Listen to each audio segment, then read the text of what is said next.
Hello everyone. तो कैसे हो आप सब। मैं हूँ सोनी, आपकी जीएल स्टोरी टेलर और राइटर।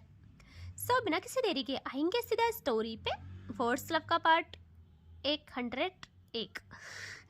ऐसे कौन बोलता है यार, 101। ओके, आते हैं सीधा स्टोरी पे।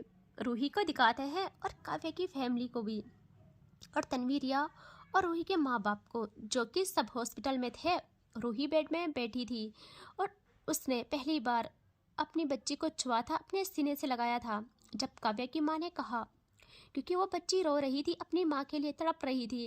और ये लोग बहुत टाइम के बाद घर आ जाते हैं, जहाँ रूही की हालत अभी भी ख़राब थी, जबकि उसकी डिलीवरी नॉर्मली हुई थी, बट फिर भी उसका शरीर टूट चुका था। उसने नीचे वाले एक कमरे को ही अपना आशियाना बना डाला था। और अब रात हो जाती है। तनवीर रिया उसके पास थे। यहाँ रिया रूही को अपने हाथों से खाना खिला रही थी और बच्ची रूही के बगल सोई थी, और तन्वी भी बच्चे के पास बैठी थी। उसकी आंखों में आंसू थे, लेकिन चेहरे पे वो बिल्कुल सख्ती दिखाना चाहती थी ताकि वो परेशान ना करे किसी को। और वो रूही को कहती है, भाभी। रूही उससे देखती है और तन्वी कहती है, हम कहीं चलते हैं ना, देखो हमारे साथ आ जाइए, हम कहीं ट्रिप प्लान करते हैं। जैसे बच्चा कुछ मंद का हो तो, और आपका भी मन लग जाएगा। रूही अपना जवाब इस तरह देती है कि तन्वी के चेहरे से नजरें हटा के अपने मंगलसूत्र पे हाथ रखती है और उसे अपने हाथों से टाइट पकड़ के अपने सीने से लगा लेती है और फिर चुप्पी साध लेती है। यहाँ तन्वी को बहुत गुस्सा आता है खुद पे। उसकी पकड़ बेड के कोने पे पड़ जाती है और वो देखती है रिया को। रिया आंखों से इशारे करती है कि शांत हो जाओ, मैं बात करती हूँ। रिया कहती है, रूही देखो बच्ची है, उसकी ज़रूरत की चीज़ें भी तो लानी होगी। आई नो घर वाले बहुत कुछ कर डालेंगे उसके खातिर, लेकिन तुम माँ हो, तुमको नहीं लगता तुम्हें उसके लिए खुद से चीज़ें लानी चाहिए। रूही फिर भी खामोश रहती है, कोई जवाब नहीं देती। और वहाँ से उठने को होती है कि उसी पल उसकी बच्ची रो पड़ती है और रूही के कदम रुक जाते हैं। वो अपनी आंखों को मूंद लेती है और फिर आ जाती है और उसे पकड़ के चुप कराने लगती है। लेकिन सच में उसकी ममता में वो बात नहीं थी। पता नहीं क्यों, जिस बच्चे के लिए वो खुद काव्या से इतना लड़ी थी, आज वो बच्चा उसकी गोदी में है और वो उसे पूरे मन से अपने सीने से तक नहीं लगा रही थी। यहाँ रिया भी खामोश रहती है, वो कुछ और कहती। तभी उस रूम में आ जाते हैं काव्या के पापा और माँ, और रूही देखती है उन्हें। यहाँ उसकी माँ आके बच्चे के पास बैठ जाती है और रूही उन्हें दे देती है बच्चे को। जब वो देखती है तो उन्हें काव्या का बचपन याद आता है, और जैसे वो अपनी दादी की गोदी में गई थी, उसके मासूम चेहरे पे मुस्कान आ जाती है, और वो मुस्कान उनका पत्थर बना कलेजा पिघला गया था। वो उसे काव्या मान के अपने सीने से लगा के रोने लग जाती है। और काव्या के पापा कहते हैं, उनकी आंखों में भी आंसू थे, वो फिर भी कहते हैं, हम सोच रहे हैं इतने महीनों बाद घर में थोड़ा सा अच्छा माहौल हुआ है, तो क्यों ना बच्ची और बहू और पूरा घर परिवार वाले मंदिर चले जाए। उनकी जबान लड़खड़ा रही थी, लेकिन रूही अब जुबान खोलती है। वो कहती है, पापा जी, नजरें झुका के कहती है कि पापा जी मैं कुछ बोलो, आप नाराज़ तो नहीं होंगे ना। यहाँ वो कहते हैं, नहीं बेटा, आप कैसी बात कर रहे हो, इतने महीनों में आपने मुझे पुकारा है, आप बोलो ना, क्या चाहिए, हम सब आपके कदमों में रख लेंगे। यहाँ रूही अपने मंगलसूत्र को सीने से लगाई कहती है, मुझे जो चाहिए वो कोई नहीं दिला सकता है, आपके भगवान भी नहीं, और ना ही मुझे आप, और ये मेरे पैरों की बेड़ी। और वो देखती है अपनी बच्ची को और कहती है, ना ही ये मुझे जाने देगी जिसके पास मैं जाना चाहती हूँ। और यहाँ सब लोग देखते हैं रूही को, और रूही कहती है, मैं बस यही कहना चाहती हूँ, मुझे नहीं जाना कहीं, आप मुझे मेरे हाल पे छोड़ दे, आप इसे ले जाओ, मुझे कहीं नहीं जाना है। यहाँ तन्वी के बर्दाश्त के बाहर हो जाता है। वो एकदम अपने हाथों से अपने आंसू साफ करते हुए कहती है, बस बहुत हुआ भाभी जी, बहुत हुआ। आपको पता है आप जो कर रही हो उससे सबसे ज़्यादा तकलीफ उसी इंसान को होगी जिसके लिए आपने खुद का ऐसा हाल कर डाला है। आपने खुद को इतने महीनों में पहली बार भी सूरज के दर्शन नहीं करवाए होंगे। आज आपने सूरज देखा होगा पहली बार। आपने इस घर की दहलीज लांगी होगी, इतने महीनों में, वो भी तब जब मैं आपको उठा के ज़बरदस्ती हॉस्पिटल ले गई, वरना आप यहीं तड़प तड़प के मर जाती, लेकिन कदम बाहर नहीं निकालती। इस कमरे से बाहर निकलो, वहाँ भी एक दुनिया है, सूरज है, हरी भरी दुनिया है जो इंसान को जीने की उम्मीद देता है। यहाँ रूही कहती है, मेरी उम्मीद, मेरा सब कुछ, मेरी दुनिया मुझसे दूर है। मैं किसके लिए बाहर जाऊँ, किसके लिए दुनिया देखूँ? मुझे जाने दो ना अपनी दुनिया के पास, जहाँ मेरा हरा भरा परिवार है, जहाँ मेरी हरी भरी दुनिया है। क्यों नहीं जाने देते हो? मेरे कमरे में इस बेड के अलावा कुछ रखा नहीं गया है। क्यों क्यों नहीं रखा गया है? एक पंखा तक नहीं है, कोई सामान नहीं है। क्या लगता है आपको आप ऐसी चीज़ों से मुझे मरने से बचा लोगे? मैं अंदर अंदर खोखली हो गई हूँ, ना जाने कब ढेर हो जाऊँ। यहाँ यार उसके शब्द सबको चुभते हैं और तन्वी बहुत तेज गुस्से में अपना हाथ दीवार पे मार देती है और वहाँ से बाहर निकल जाती है। और उसके पीछे रिया भी और काव्या के माँ बाप तो वहीं बस अपनी किस्मत, अपने मुकद्दर को कोसते रह जाते हैं।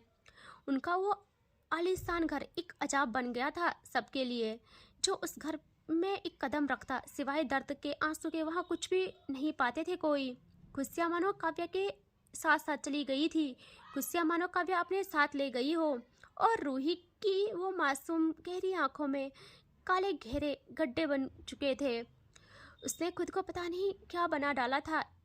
ऐसे ही 5 मंथ और बीत जाते हैं और अब एक दिन था जहां उस अंधेरे कमरे में रूही बैठी थी। रात का टाइम था, लगभग 12 बज रहे थे। वो बंद विंडो के पास एक चेयर लगा के बैठी थी, पूरा सर पीछे टिका के, आंखों में अजीब तपिश, आंसू अभी भी नहीं गिरे थे उसके। इतने महीने हो गए थे काव्या को गए हुए, लेकिन उसके आंखों से एक भी आंसू नहीं बहे थे। और वो दीवारों पे देख रही थी, वहाँ उससे काव्या दिखने लगी थी। अब तो धीरे धीरे उसका दिमाग बस में नहीं रहता है उसके। वो बस काव्या को देखती, वैसे ही बातें करती, कभी हंसती, कभी उदासी भरा चेहरा लिए वहीं पे बैठी रहती। और उसी पल वो नन्ही जान माँ के लिए तड़प उठती है। वो रोती है, उसको भूख लगी थी, वो उठ गई थी और वो हाथ पैर मारती है। लेकिन रूही ने अपनी एक अलग दुनिया बना डाली थी, मानो वो उस आवाज़ को सुन ही ना रही हो। उसका ध्यान सिर्फ दीवार पे टंगी उस फोटो पे थी जहाँ काव्या ने उसे सीने से लगा रखा था। और रूही की चेयर वैसे ही हिल रही थी, उसकी आंखें एक पल भी नहीं झपकती। और बच्चे की रोने की आवाज़, उसकी चीखें पूरे घर में गूंज पड़ती है और बच्ची का चेहरा लाल पड़ने लगता है। और रूही अभी भी बिल्कुल पत्थर बनी वहाँ पे बैठी थी और वो रोते हुए खिसकते खिसकते बेड के कोने तक आ जाती है वो मासूम बच्ची। लेकिन रूही पागलों की तरह उस तस्वीर पे नजरें गड़ाए मुस्कुरा रही होती है। उसकी हालत इस कदर बन गई थी कि क्या बोलूँ। कई लोगों को ये गलत लग रहा होगा, कईयों को लगेगा कि ये गलत कर रही है रूही उस बच्ची के लिए, लेकिन उसका खुद पे कोई बस नहीं था। और उसी पल काव्या के माँ बाप भाग के आते हैं जब आवाज़ें इतनी बढ़ जाती है और वो जैसे देखते हैं बच्ची बस गिरने वाली है, काव्या के पापा भाग के बच्ची को थाम लेते हैं और उसे शांत करने लगते हैं। और यहाँ काव्या की माँ जैसे रूही को देखती है, उन्हें उस पर बहुत गुस्सा आता है। वो एकदम उसके पास आके उसका हाथ पकड़ के उसे एकदम खड़ा करते हैं अपने सामने। और रूही अभी भी स्माइल कर रही थी, वो पागल हो गई थी। और यहाँ वो भी ना पागल हो जाती है, उनको ना कुछ समझ नहीं आता वो क्या करे। और वो एक थप्पड़ जड़ देती है रूही को। हाय मासूम पे देख रहे हो। और रूही का मुंह साइड हो जाता है, उसे होश आता है। और यहाँ काव्या की माँ कहती, पागल हो गई हो तुम क्या? पागल हो गई हो? इतनी मासूम हो, इतनी सच्ची हो, कभी किसी का बुरा नहीं किया ना कभी सोचा, फिर अपनी ही औलाद के लिए इस तरह पत्थर कैसे बन गई हो तुम? कैसे बन गई हो? अभी वो गिर जाती, तुम्हें इतना भी होश नहीं था? कब से रोई जा रही है वो, तुम्हारे लिए तड़प रही है। और जिस इंसान का जोग तुम्हें लग गया है, जिस इंसान का जोग लिए तुम ऐसी अपनी हालत कर रही हो, पता भी है अगर वो इंसान ये सब देख रहा है तो उसका प्यार नहीं गुस्सा बरसेगा तुम पे। वो तुम्हारी औलाद है, मेरी काव्या और तुम्हारी। उससे अपने सीने से लगाओ। हाँ मानती हूँ नहीं जी रही हो तुम अपने लिए, लेकिन इतना पत्थर भी मत बनो इतना पत्थर। अपने अंदर के जमीर को जगाओ। उस बच्चे के साथ क्यों ऐसे बर्ताव कर रही हो? उस बच्चे के साथ क्यों ऐसे बर्ताव कर रही हो? बताओ मुझे। हम्म उसके साथ जितना तुम बुरा करोगी, भगवान इतना ही तुम्हें कष्ट देंगे। और रूही वहीं फ्रीज। यहाँ काव्य की माँ ना पूरी तरह टूट जाती है। वो ना एकदम रूही को गले लगा लेती है और बहुत रोती है, बहुत ज़्यादा। और रूही को एहसास हो जाता है वो कितना गलत कर रही थी, कितना गलत थी। यहाँ रूही देखती है उस बच्ची को, वो अभी भी रूही की तरफ हाथ बढ़ा के उसी के लिए रोए जा रही थी। और रूही भाग के जाके उससे अपने सीने से लगा लेती है और उसका फेस चूमने लगती है पागलों की तरह। और आज इतने महीनों में पहली बार उसने पूरे दिल से उसे सीने से लगाया था। और उस बच्ची की खुशी, हाय, उसकी प्यारी सी मुस्कान में ही जाहिर हो जाती है। उस बच्ची ने अपनी माँ का पहली बार प्यार पाया था। वो उसकी गोदी में आते ही शांत हो जाती है। और यहाँ काव्य की माँ आती है रूही के पास और वो तीनों गले लगते हैं, तीनों के तीनों यार, और बहुत रोते हैं। रूही के आंसू अभी भी नहीं निकले थे। और यहाँ यहाँ कल कुछ दिन ना और बीत जाते हैं। हल्की रूही के चेहरे पे अब मुस्कान सबको दिखने लगी थी। वो अपना पूरा टाइम बच्चे के साथ रहने में ही बिता देती। उसका ध्यान रखना, उसे सीने से लगाना और उससे काव्य के बारे में बताना कि तुम्हारे डैडी कैसे हैं, क्या है उनकी आदतें, हर एक चीज़ वो लोरी की तरह बच्ची को सुनाती थी। अब दिखाते हैं ये लोग रूम में थे और आज इनके घर में आए थे रूही के माँ पापा और उसका एक कज़न था, उसका ब्रदर था वो, ठीक है, जो कि स्टडी के लिए शहर आया था और रूही लोगों के घर ही रह रहा था। वो ना अब इनके साथ यहाँ आते हैं और रिया और तन्वी भी आ गए थे, सब लोग थे। सब बहुत बहुत खुश थे आज। फाइनली रूही ने बच्चे को एक्सेप्ट कर लिया था। उसके होठों पे मुस्कान आई थी इतने टाइम के बाद। और यहाँ सब हॉल में आ जाते हैं, सब बैठे थे। वहाँ तो काव्य के पापा कहते हैं कि हम अब अपनी फैमिली के साथ ही छोटा सा सेलिब्रेशन करेंगे। आज तक उन्होंने नाम तक नहीं रखा था उस बच्ची का और वो सोचते हैं कि थोड़ा नामकरण वाली सेलिब्रेशन करेंगे, पंडित जी को बुलाएंगे, पूजा करेंगे। रूही अभी भी इसके खिलाफ थी, लेकिन उसके पापा सब उसे समझाते हैं कि सिर्फ बच्ची के लिए अपने घर में पूजा करेंगे और फिर सेलिब्रेट करेंगे। तो रूही ना ही नहीं कर पाती और ना हाँ कर पाती है। और यहाँ तन्वी कहती है कि इसके लिए तो हमें बहुत शॉपिंग करनी पड़ेगी। और भाभी आप तो आओगे, बच्ची भी साथ में आएगी। इतने टाइम के बाद पहली बार घर से बाहर जाएंगे, जब से पैदा हुई है बच्ची कहीं गई नहीं। रूही मना करती है और उसका भाई कहता है रूही यार प्लीज़ देखो, छोटी भी कितना खुश है और उसी की गोदी में थी बच्ची। तो वो कहता है कि दी चलो ना, सब सब सब चलते हैं ना। रूही कहती है मुझसे नहीं होगा, प्लीज़ मुझे इस चीज़ के लिए ज़बरदस्ती मत करो, प्लीज़ मैं नहीं जाऊंगी। और वो वहाँ से उठ जाती है। तभी काव्य की माँ एकदम उसका हाथ पकड़ती है और उससे अपने पास बिठाती है और कहती है सुनो मेरी बात भी नहीं मानोगी क्या? काव्य की माँ अब रियर बात करती थी उससे और रूही उनसे ना बहुत प्यार से बात करती थी। जैसे ही रूही उन्हें देखती है तो देखती रह जाती है और वह कहती है जाओ, चली जाओ, इतने टाइम बाद हम फिर से जीने लगे हैं, प्लीज़ चली जाओ। हाँ, जैसा चाहे कपड़े पहन सकती हो, तुम्हें श्रृंगार नहीं करना तो ठीक है ना करो, तुम्हें जैसा जैसा रहना है वैसा रहो। यहाँ रूही एकदम कहती है नहीं मम्मी जी, नहीं बिल्कुल नहीं, मैं अपना श्रृंगार कभी नहीं छोड़ूंगी, मरते दम तक नहीं छोड़ूंगी। मेरी काव्य के नाम का है सब कुछ, मैं खुद मिट जाऊंगी लेकिन इन्हें नहीं मिटने दूंगी। उनकी आंखें भर आती है और वो कहती है ठीक है जाओ, चली जाओ, जी लो अपनी ज़िंदगी।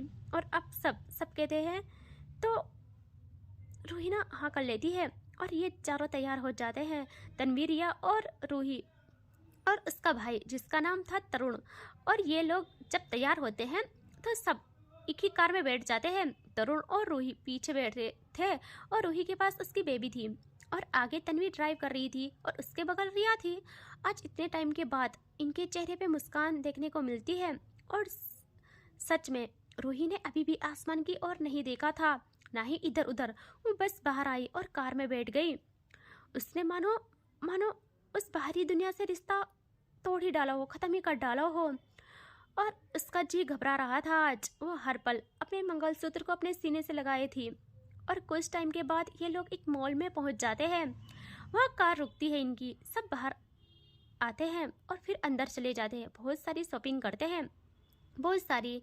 रूही कुछ नहीं ले रही थी, बेबी के लिए शॉपिंग भी सिर्फ तन्वी लोग ही कर रहे थे। और अब उसी पल उसकी नज़र एक जैकेट पे जा टिकती है और जैसे वो उस जैकेट को देखती है उसकी सांसें रफ्तार पकड़ लेती है। और तन्वी देखती है और वो समझ जाती है। यहाँ तन्वी कहती है, भाभी जी वहाँ देखिए, वो बच्चे के लिए, वो बस उनका ध्यान भटकाना चाहती थी क्योंकि वहाँ काव्या के जैसे जैकेट जो ब्रांड उसे पसंद था वो थी और बस रेयर पीस ही मिलते थे उसके। रूही कहती है, सुनिए मुझे ये लाना है। यहाँ तरुण देखता है और कहता है, क्यों रूही, ये तुम पहनती भी नहीं हो। यहाँ तन्वी एकदम उससे देखती है और आंखों से इशारे करती है कि चुप शांत हो जा। और वो रूही को कहती है, आपको लेना है। रूही हाँ में सर हिलाती है। तन्वी कहती है, ठीक है हम इससे पैक करवा लेते हैं। और वो पैक करवा लेती है उससे। रूही के दिल में थोड़ा सा सुकून उतरता है और वो ऐसे ही आगे बढ़ते हैं। अब रूही उस जैकेट वाले बैग को छोड़ ही नहीं रही थी। बाकी गार्ड्स लोग ले गए थे बट रूही उससे दे ही नहीं रही थी किसी के पास, वो बस उसे अपने पास रखे रही थी। और अब इनकी शॉपिंग लगभग ख़त्म हो जाती है और यहाँ तन्वी का फ़ोन रिंग होता है और तन्वी देखती है रिया को। रिया कहती है, क्या हुआ। तन्वी कहती है, वानी का कॉल है। रिया कहती, क्या सच्ची में वो आ रही है आज। तन्वी कहती है, पता नहीं, पता करती हूँ। और वो जैसे फ़ोन उठाती है ना, वहाँ से वानी कुछ कहती है और तन्वी देखती है रिया को और कहती है, मैडम जी तैयार हो जाइए, 1 साल बाद हम भी बच्चे की शॉपिंग पे आएंगे साथ में। रिया की खुशी का ठिकाना नहीं रहता, वो वहीं तन्वी को हक कर डालती है और रूही बस उन्हें देखती रह जाती है। उसे अपना महबूब याद आता है, उसे अपनी काव्या याद आती है। उसके माइंड में वो ख्याल आ जाते हैं, वो यादें जो वो सांसों के साथ याद करती थी। तन्वी कहती है, मैडम जी लेकिन हमें अभी अभी हॉस्पिटल जाना है चेकअप के लिए, फिर उसकी फ़्लाइट है नाइट की, सो पहले भाभी जी को घर छोड़ते हैं। यहाँ रिया कहती है, ठीक है। और देखते हैं रूही को और रूही कहती है कि मैं सब समझ गई, बहुत बहुत बधाई हो आपको और नज़र ना लगे आपको और आपके परिवार को। और ये कहते हुए ना उसका दिल टूट रहा था, उससे अपना परिवार याद आ रहा था और रूही की आत्मा यार उससे उसके प्यार की चीज़ें सताने लगती है। वो कहती है, आप जाइए, हम चले जाएंगे। यहाँ तन्वी और रिया कहती है, अरे ऐसे कैसे, बेबी के साथ नहीं, ऐसा नहीं होगा। रूही कहती है, मेरे साथ तरुण है और गार्ड्स भी है, वैसे भी मेरा मन नहीं है अब यहाँ रहने का, हम घर जाते हैं। और हाँ, वो हॉस्पिटल हमारे घर से अपोजिट डायरेक्शन में है, सो आप जाइए। तन्वी कहती है, नहीं ऐसे कैसे, मैं नहीं जाने दूंगी आपको ऐसे।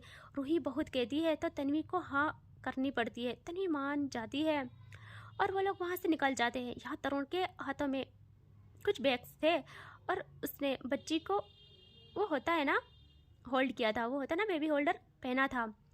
और ये लोग भी अब मॉल से निकलने लगते हैं बाहर। और यहाँ बेबी बहुत खुश थी, आज उसने पहली बार बाहर की दुनिया देखी थी और वो हर चीज़ को फिंगर पॉइंट कर रही थी। मासूम सा चेहरा उसका, प्यारा सा। यहाँ ये लोग जैसे मॉल से बाहर आते हैं, वहाँ एक टेडी था बड़ा सा जो कि करतब दिखा रहा था सबको।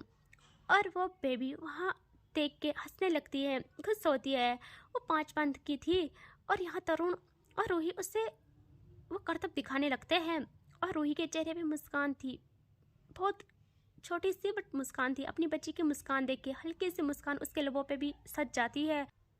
और तरुण एकदम रूही के शोल्डर में हाथ रखता है और वो दोनों भाई बहन थे यार, इतना तो चलता है। ये लोग काफ़ी टाइम तक वहाँ रहते हैं और फिर इनको लेने गाड़ी आ गई थी। तरुण कहता है कि चले। रूही कहते हैं, वैसे भी मेरा सर दर्द करने लगा है।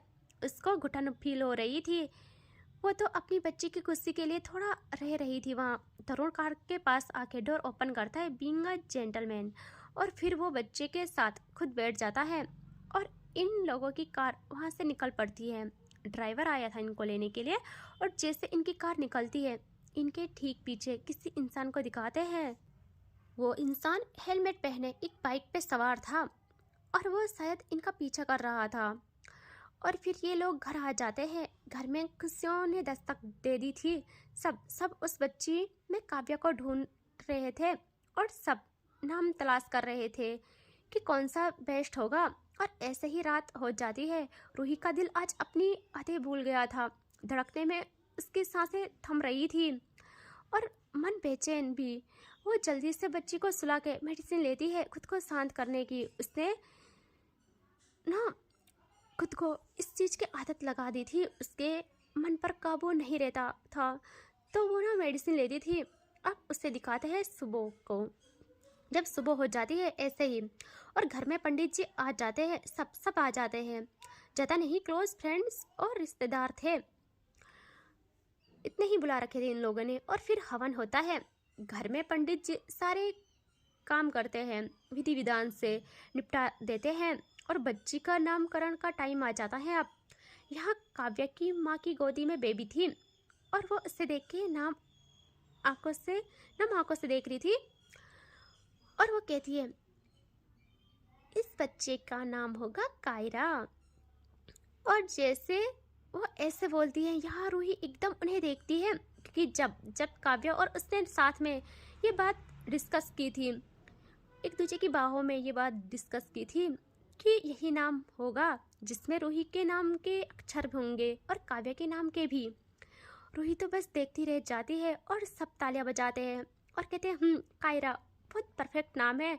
सब खुश होते हैं और कायरा और ना वो भी खुश हो जाती है, बहुत प्यार करते हैं उससे सब। और अब पूजा समाप्त होने को होती है और उसके बाद केक कट करना था इन्होंने। यहाँ रूही को सब ठीक तो लग रहा था, खुशी भी थी, लेकिन उसका मन आसान था। कहीं ना कहीं उसे इस सब भीड़ से बाहर निकलना था, इस भीड़ बाहर से दूर रहना था।